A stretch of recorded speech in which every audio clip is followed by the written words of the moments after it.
everybody, and welcome to the world's favorite youth baseball podcast, Clearing the Bases, featuring Coach Jimmy Filangieri. I'm David Friedman, and I want to thank you for coming along this ride with us. And what a ride it's been. So this is a very special episode. Go ahead and tell them why it's so special, Coach. Well, today happens to be our 1-year anniversary.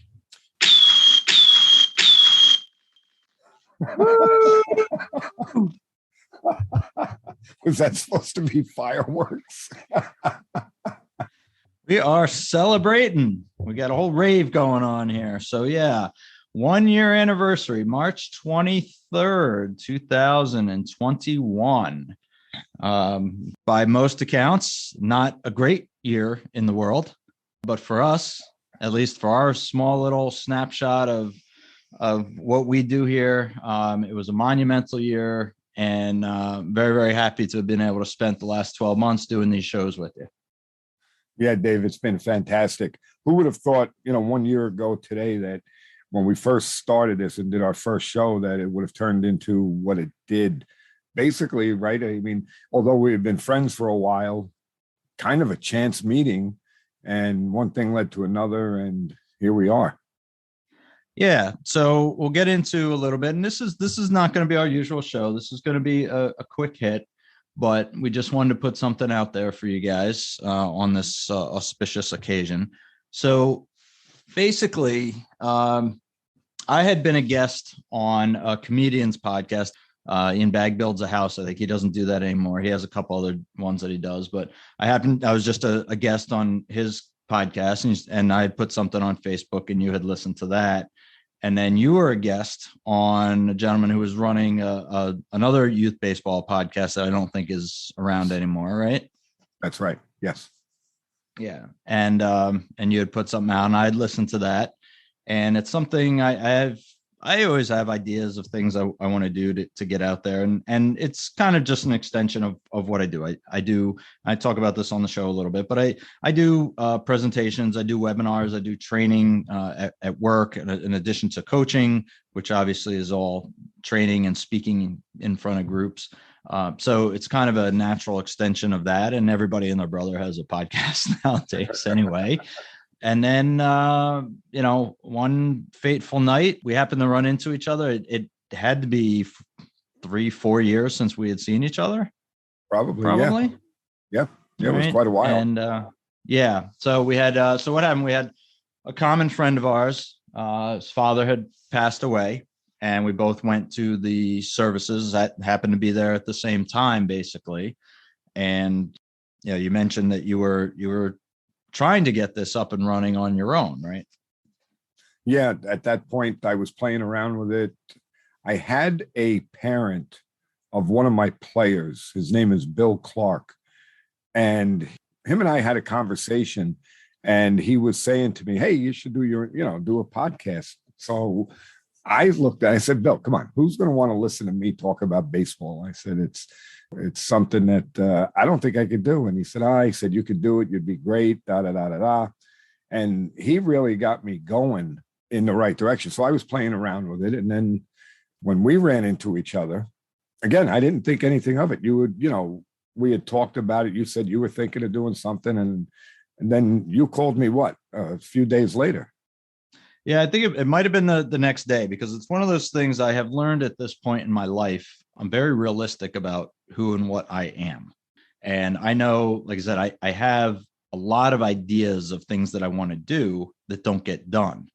So what I do know is if I don't just do it, it's not going to happen. And it's kind of like when you run into somebody like we did, like, oh, hey, it's nice to see you. We should get together for, grab a burger sometime. Yeah, sure, we should.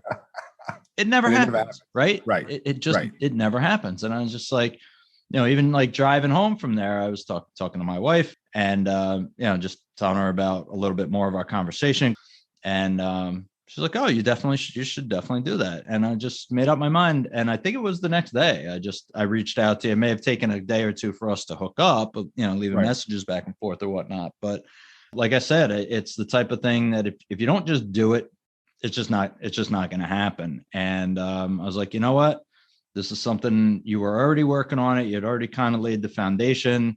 And I think it's the type of thing, you could sit here and monologue by yourself for an hour. You're probably never going to like it. It could be great. And you're probably not going to like it because it's just yourself. All right. Right. So that's where I got the idea where we would maybe do it as a kind of like as an announcer and just kind of, I could just throw topics to you, whatever. And as much as we were friendly, it wasn't like we had ever really hung out together or anything like that. So it wasn't like we didn't have any kind of rapport when it came to this type of thing. And it did come fairly quickly. Yeah. I mean, I think obviously what helped was our friendship was really based in baseball. I mean, yeah, the boys had played football together, and that's where we had met. But the majority of the time was baseball. So I think that it was kind of a good fit that it went in the direction it went into. It seemed to fit. Well, yeah, I mean, we knew the general idea that our philosophies were going to be pretty similar, not exact, but pretty similar, where it wasn't like we were going to, if you came up with a topic, the chances are I wasn't going to hate it and vice versa. So it was, I think it wasn't, as much as we can go back and listen to some of the early shows, and we certainly have gotten more refined since then. But really, I think it did work well right from the get-go, and that's unique. I do listen to a decent number of podcasts. I have, on the days I go into the office, I do have about an hour commute each way, so I do have a couple of hours to kill, and I spend most of it listening to podcasts, if not talking on the phone. And that's to get chemistry with a team, and especially it's not like we're not out in Hollywood doing auditions or anything like that. It's just two schmoes from Hopewell Junction, New York, just trying to put together something that's informative and hopefully entertaining, and like I said, something that feel like it is just two friends talking, but we have a point behind what we're doing, and it does seem to come across pretty well. Yeah, and I think that, like you just said, that it has a point that we're trying to get across. So I do think that the reason why everything kind of gelled together so well is because we both have the same belief that youth baseball should be all about the kids. It should be about developing the kids having fun, and not really what it seems to have become, where you have all of these parent issues and coach issues, and there's just so many things out there that I knew going into this that you and I were kind of on the same page regarding those subjects. Yeah, and you're looking at the number of facilities in our area that have kind of come and go, and some of them were really, really successful if you're judging success by the number of trophies that they got. The league championships and the tournament championships in Cooperstown and things like that. Some of these places were really, really successful, and yet they didn't last. So if you're producing really, really successful teams and a handful of really successful players, why isn't your facility able to last? Right. Well, because the core is rotten. And when the core is rotten, that's where everything starts to fall apart. Yeah, you can put a bunch of trophies on the front windowsill to attract people to come into the facility. But if the meat and potatoes aren't there of really developing all of the players, and not just the superstars, then your foundation is built on paper. Right. And really, Dave, what it comes down to, and I know you're going to laugh when I say this, but people don't care how much you know until they know how much you care. And that's what it comes down to. It really, really does. And that's why I love that line so much, because, like you said, you put all of these trophies in the windows, and yes, you're being successful, but do you really care about the average player? No. Most of these places don't. What they want to do is they want to bring in these high caliber players, and that's where their focus is, where I think that if your focus was consistent throughout all of your players and developing them, that these places might be more successful. Right. Right. And they might not be able to win the championship on the big tournaments, your Diamond Nations and your Baseball Heavens and things like that, because maybe they don't have the best of the the pitching or whatnot. But you could always put a competitive team out there, and a team that knows that they're going to play hard, they're going to have fun, and they're, as a team, they're going to move along the ranks. That's, I think, what keeps people coming back year after year. If we got one kid that goes 10-0 as a pitcher, but half of the team is still struggling to hit 200, it's not going to do anything for the bulk of the team. And if you're losing 5-6 kids a season on turnover, I think that's a terrible sign. Sure. Absolutely.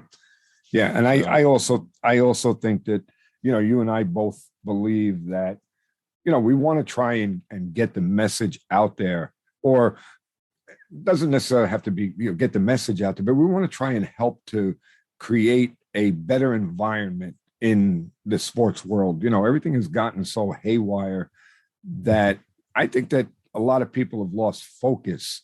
And I think that, and I'm sure you'll agree with me, that we're trying to just put stuff out there that'll maybe start to get people's focus back into the right place. Well, yeah, and that goes along the lines with some of the guests that we've had on, and I don't want to leave anybody out. I think everybody that we've had on has had some very important things to say, some very valuable things to say. But you think about the forums that we give into people like Matt Cole, who runs the Facebook group. We refer to it all the time. Trying to give people that are interested in getting their programs up and running as well, as opposed to just their kid, giving them a forum to throw some ideas out to us for different topics and some back and forth, and throwing some questions out to us that you and I can kind of debate on. And as much as for the most part we're on the same page, there are times where you're just wrong and we do go in different directions. But sometimes, oftentimes we are on the same page with that stuff. But it's I don't want to overstate what we do here, but it becomes a little bit of the voice of the voiceless, so the people that they don't have any other place to look for this type of information. Right. Yeah. And I think that Matt Cole was probably a good example. He's a coaching coordinator for Little League and coaches, young players. And, a lot of stuff that Matt talked about was good stuff that I wish more people would see it that way. Let's face it, I listen to a lot of podcasts, and most of the podcasts I listen to are very well-known college-level coaches talking about their experiences and what they believe in. Yeah, sure, but they're coaching athletes that are a very small number out there that they're working with. And yes, they're the best at what they do, but the people that are working with the younger guys, when you hear guys, like Matt and even like Pete Lyons, who was the president of the Fishkill Little League. Yeah, Fishkill Little League. Here's guys that are at that grassroots level, and they're trying to make a difference. So maybe, other people that are at that level will hear stuff like you said. They have a little of this or a little of that might help somebody somewhere else. And I don't know, maybe it'll turn this whole thing around eventually. Yeah, we can all hope, because all I know is we've done 21 shows in the last year. We've had thousands and thousands of downloads. We've got way more downloads than you or I could have ever have hoped to have had in this time. We're just singing some of our own praises, patting ourselves in the back here. We're the number one youth baseball podcast on player.fm, which is kind of the holy grail for podcasts. And, you look at our most downloaded show was What's Wrong with Town Baseball. Yeah. Basically, what's wrong with your local baseball leagues, whether it be Little League, Cal Ripken, or Pony League, whatever. Why were so many people interested in that? Because it's an issue.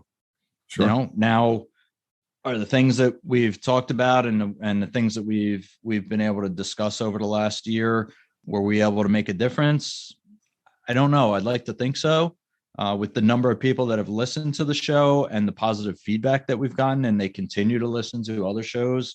The last couple of shows we put out, we're getting more downloads than we've gotten on previous shows in the first week, first 30 days. So we know our audience is growing. So it seems like we've got to be making some kind of a difference out there to people. Yeah. And just means that we just have to keep working hard, or should I say working harder, because now we have to make sure that we keep it going. So, and everybody out there, we have some guests coming up very shortly that we'll be releasing, that these people are in tune with youth baseball and youth sports. And these are things that we think are important, that people should hear. And that's what we're trying to give everyone. Yeah. So we just, we wanted to put together something today on our anniversary, just a quick shot, kind of a little background of how we got together.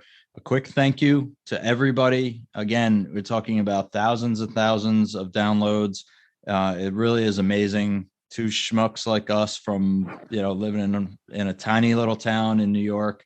It's kind of humbling, and you can't tell you how much it means to us that you guys do the downloads. Share it with your team, share it with your friends and your friends' kids, and, continue to help us grow. You reach out to us. You guys know the contact information. We're at the CTB Show on Twitter. Catch us on Clearing the Bases on Facebook, or either one of us on our personal pages.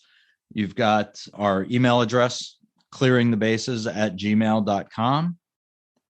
And we do have some great guests lined up. We are looking for some more, because we've set the bar really high now, and we got to keep it going. Like Jimmy said, just please keep trying to do the right things. The more people that get involved at the lower levels, help this sport that we love get back on its feet, so to speak, and start growing again. You can go out to SaveTheGameUS.com. That's Kevin Gallagher's website, and works very closely with our other friend of the show, Jeff Fry, who we just had on a couple weeks ago. There's a petition out there. They're putting together proposals for Little League Baseball and MLB to get this game back to where it needs to be, where it is fun and it's interesting and people want to follow along and stay involved with it. So SaveTheGameUS.com. Otherwise, I can't adequately, for somebody who never shuts up talking, I'm having a hard time finding the right words to tell you guys how appreciative we are. It's fantastic. So keep in mind, the only two things in life that we can control are our effort and our attitude. 100% effort at all times and a positive mental attitude, PMA, great things will follow. Final words, Coach?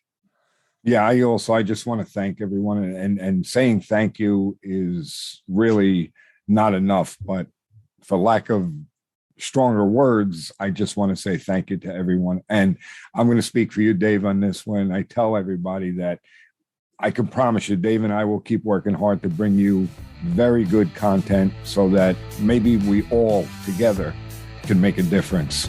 And that falls right in line with what I always say. People don't care how much you know until they know how much you care. Thank you, everyone, and we'll see you on the next one.